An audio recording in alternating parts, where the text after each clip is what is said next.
Salut mes petits cactus, comment ça va? Eh bien, moi de mon côté ça va bien. Très fatiguée parce que j'ai toujours du mal à dormir, mais bon, on commence à avoir l'habitude. J'ai cassé mon trépied. Je vais pas vous montrer maintenant, mais j'ai cassé mon trépied. Et je voudrais vous faire deux vidéos, une vidéo en deux parties selon le thème abordé. Parce que je vais prendre quelques jours de vacances, pas beaucoup, mais je veux m'assurer que vous ayez bien une vidéo par semaine. Et je vais changer les horaires de diffusion des vidéos, on va tester, parce que je crois que je suis pas la seule à ne pas être matinale. Donc je pensais qu'on pourrait faire le mardi à 18h, et ben tant pis, c'est pas grave si c'est un goûter tard, ou un apéro, ou... Voilà, moi dans tous les cas je filme le matin avec mon petit déjeuner, et si vous avez envie de me joindre, très bien, tant mieux. Et si c'est trop tard, ben c'est trop tard. J'avais envie de parler du fait de devoir savoir ce qu'on va faire et devenir plus tard tôt.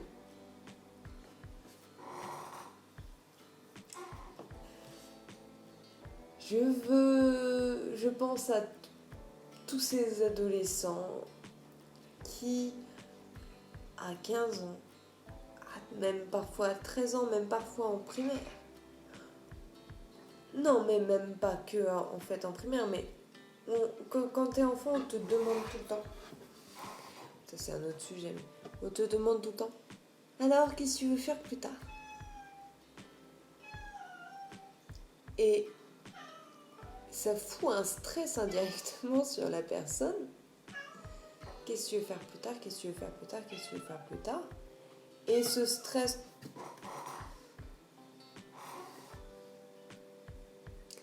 Il m'a pas lâché, il me lâche pas en ce moment, c'est l'enfer. Et ce stress devient permanent que de toute façon, on va en plus continuer à te poser des questions de ce genre toute ta vie. Voilà, je te le dis, sache-le. L'étape suivante, c'est une fois que tu auras passé ton bac, tes études, tu auras un boulot. Même, en fait, passé un certain âge, tu peux ne plus avoir de boulot. On arrêtera de te poser la question de qu'est-ce que tu veux faire plus tard. On commencera à te demander, alors c'est quand que tu te maries? Quand tu seras marié, on te dire, alors c'est quand que tu as des enfants? Et quand tu auras des enfants, je sais pas qu'est-ce qu'on te demandera. Peut-être on te demandera quand est-ce que tu as des petits-enfants. Qu'est-ce que... Oh les gars, putain! Ça ne nous aide pas à vivre dans le présent. Ça ne nous aide pas à vivre dans le présent. C'est malsain. Arrêtez. Arrêtez.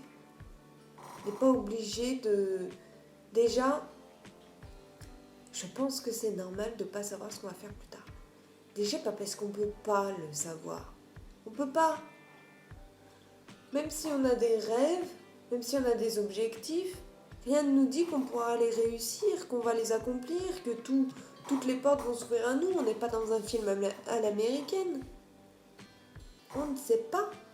On ne sait pas les opportunités qu'on aura, celles qu'on n'aura pas, les portes qu'on va louper, enfoncer ou qui seront ouvertes.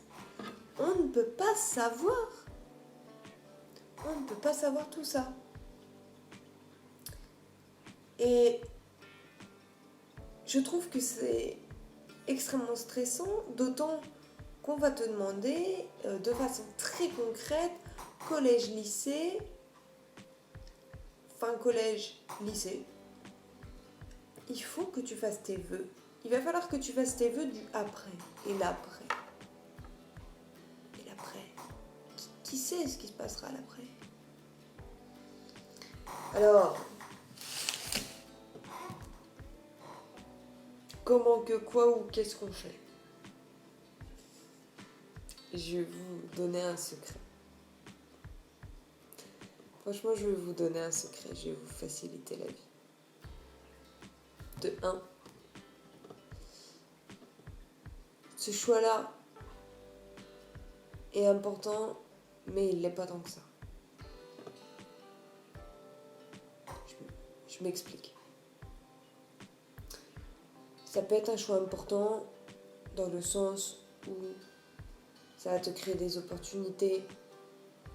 C'est le bon moment pour toi peut-être de faire des études. Peut-être qu'après tu pourras pas. Qu'est-ce qu'on en sait? Mais justement, on n'en sait rien. Et le moment post-bac, il n'est pas si important que ça. De savoir exactement ce que tu veux, je veux dire. C'est pas si important que ça parce que tu peux te reformer. Surtout en France, on a cette chance-là. Tu peux changer d'avis, tu peux changer de parcours, tu peux faire une année sabbatique. En fait, l'important, c'est pas de savoir ce que tu veux faire. Et même peut-être ça peut aller à l'encontre. C'est-à-dire que de se mettre un objectif trop précis peut t'empêcher d'y accéder.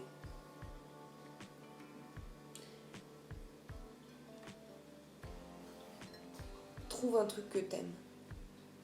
J'espère que t'as profité de toute ton enfance pour découvrir un maximum de choses et pour trouver les choses que t'aimes et les choses que t'aimes moins. Et ce que t'aimes, fais-le plus. Fais plus ce que tu aimes et fais plus ce qui te rend heureux. Et si t'as pas d'idée, tu fais des études là-dedans. Ça n'a pas de débouché, on s'en fout. Parce que tu sais ce qui n'a pas de débouché?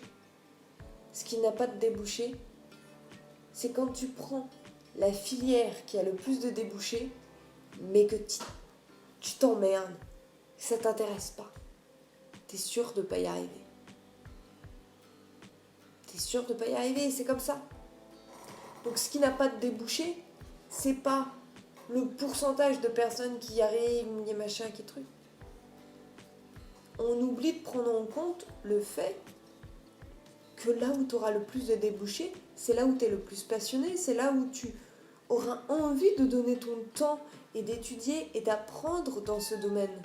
Et ça, c'est hyper important.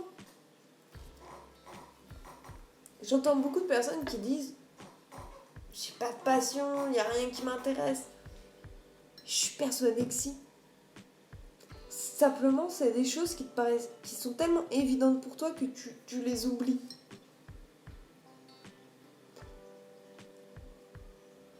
Oui, mais ok, j'aime bien cuisiner, admettons. Mais je suis pas sûre de vouloir en faire mon métier.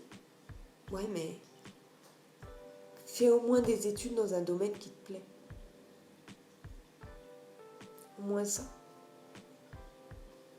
Tu sais pas. De toute façon, tous ceux qui font des études de cuisine, est-ce qu'ils deviennent cuisiniers? Non. S'il faut absolument que tu fasses des études, voilà. Et on néglige aussi le choix de... tu sais quoi? Je vais me heurter à la vie active. Donc je disais, on oublie aussi le choix de... Je décide de ne pas choisir. Je vais me heurter à la vie active. Ah oui, ça va faire mal. Mais ça peut te permettre justement de savoir ce que tu veux. Du moins, de savoir ce que tu ne veux pas, ce que tu ne veux plus. C'est une idée.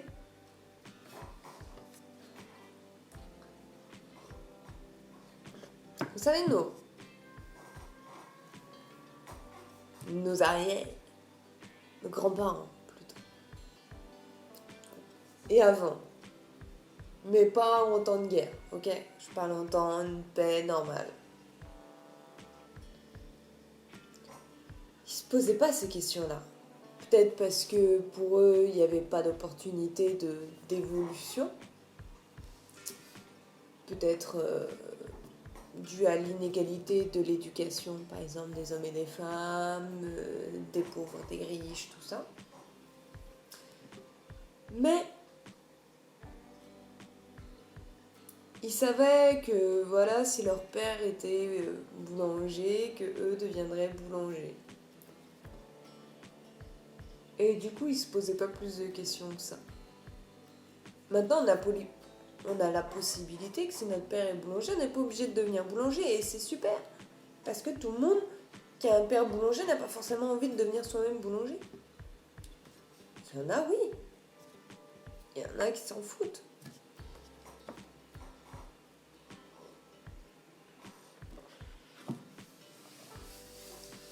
Alors, là-dessus, je voudrais vous dire déjà, rassurez-vous. Personne ne sait exactement ce qu'il veut faire. Et même si une personne vous dit qu'elle sait exactement ce qu'elle veut faire, ça ne veut pas dire qu'elle y arrivera. C'est-à-dire pas dire qu'elle pourra ou ça ne veut pas dire qu'elle le fera. Je l'espère pour elle. Vraiment, j'espère que le meilleur pour tout le monde. Mais on ne sait pas. Donc, quand on vous pose ces questions, quand vous vous posez ces questions, rassurez-vous. Tout le monde se les pose. Tout le monde a les mêmes problèmes. Et oui, il faut quand même être au courant et conscient que les inégalités demeurent, que la méritocratie est une illusion. On essaye de faire au mieux pour que chacun ait sa chance, oui. C'est mieux qu'avant.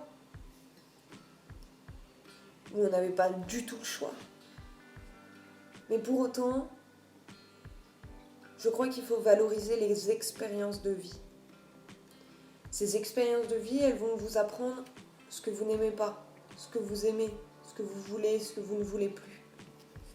Elles vont aussi vous apporter des contacts dans des domaines, vous ouvrir des portes. Le plus important d'abord, c'est de réussir à être vous-même, d'être bien dans votre peau et de faire quelque chose qui vous intéresse. Si vraiment vous devez faire des études, juste faites quelque chose qui vous intéresse. On s'en fout des débouchés. Parce que de toute façon, aujourd'hui, tout évolue tellement vite, vous pouvez vous reconvertir à tout. Et c'est là où je vais m'arrêter pour la partie numéro 1. On se retrouve du coup la semaine d'après à 18h pour la partie numéro 2 où je veux vous parler des méthodes d'apprentissage. Je pense que... Ouais, on va faire comme ça, on s'arrête là. Je vous aime mes petits cactus. À la semaine prochaine. Plein d'amour.